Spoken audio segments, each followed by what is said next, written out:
Hey, and welcome to an introduction video for the Lie theory course. I'm Alan. I will be doing the course from Bergen, and this is sort of a quick introduction that will help us go straight to the actual material next week. So I'll start a little bit by talking about what groups are. Where does the underlying motivation for groups come from? We know the rules. They are given on the slide here. But what is the actual historical reason why groups were considered in the first place? So if we look at the reason given for the 2008 Abel Prize that was given in algebra, what is highlighted is in many places is this idea that groups are the way, sort of a way of formalizing symmetry. And it says here, groups are the most powerful way of capturing symmetry. So if we want to make this idea more concrete, since it mentions the Alhambra tiles here, let's look at one of the tiles from the Alhambra Palace. So what are the symmetries of this tile? Well, we can introduce the symmetry lines like this, and then any rotation here of pi fourth will be a symmetry, as well as any reflection here along any of these lines. If we want to write this, we can capture this then as a group with R representing the rotation, which has order 8, and S representing a mirroring, which has order 2.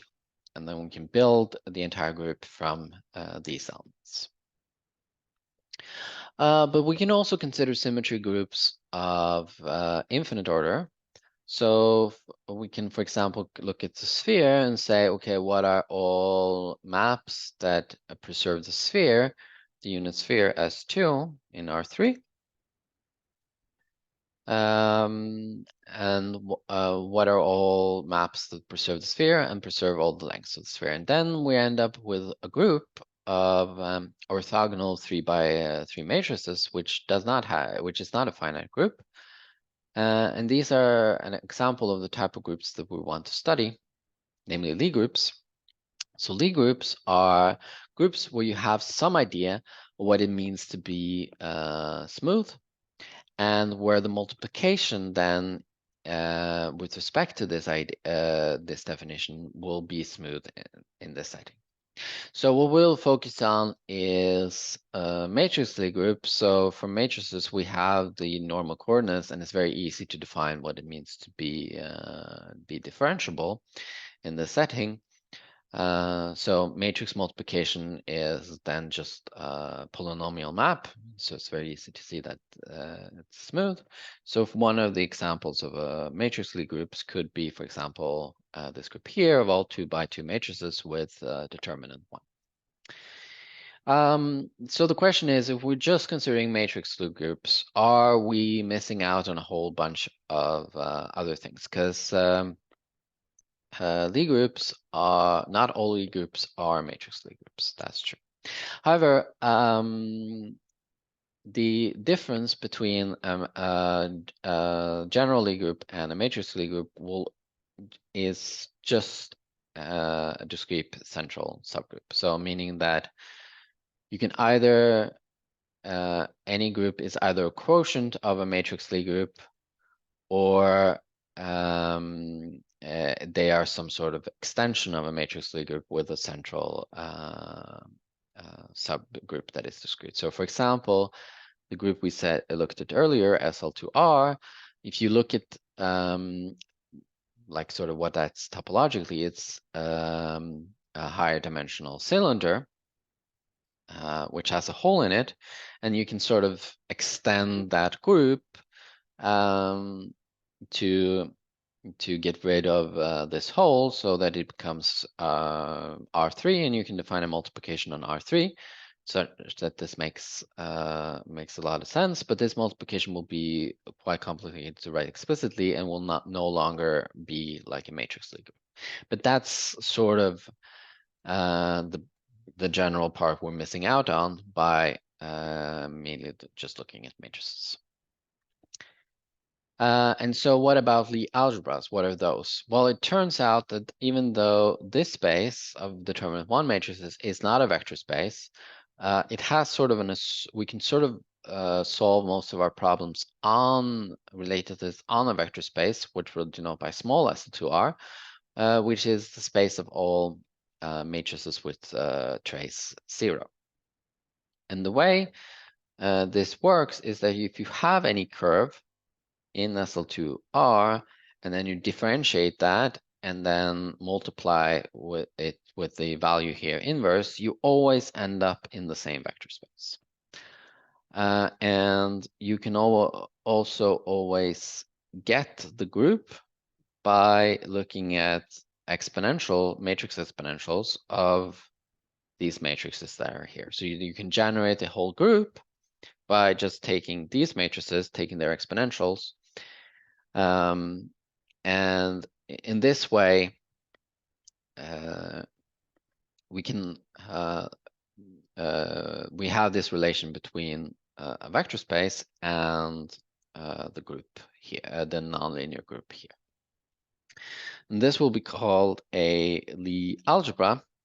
It has an additional operation called the Lie bracket that we'll talk about a bit later.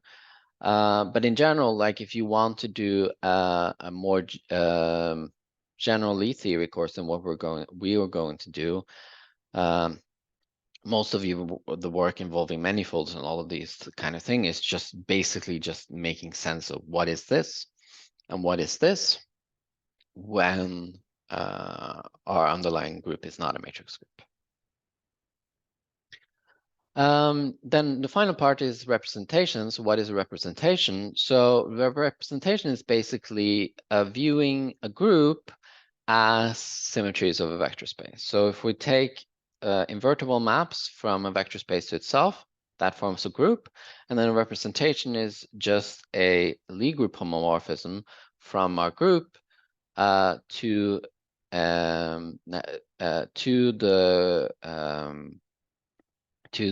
the group of these invertible maps. So, for example, we can do this with the Alhambra tiles again. What are we actually? Then we're taking the rotation and actually rating it as the matrix for 45-degree rotation on R2. And we can do as the symmetry. This will be an example of a representation. And we can do this for our Lie groups as well. And then there's many applications of representations, some of which we'll see in this course, some of which will not. But this is a very useful object to study the Lie groups themselves. So objective of this course is we're going to learn about matrix Lie groups, and then we'll do the relationship of the algebras. And we're going to start to talk about how to represent Lie groups and how we can, a lot of cases when we're doing this representation of Lie groups, we can just often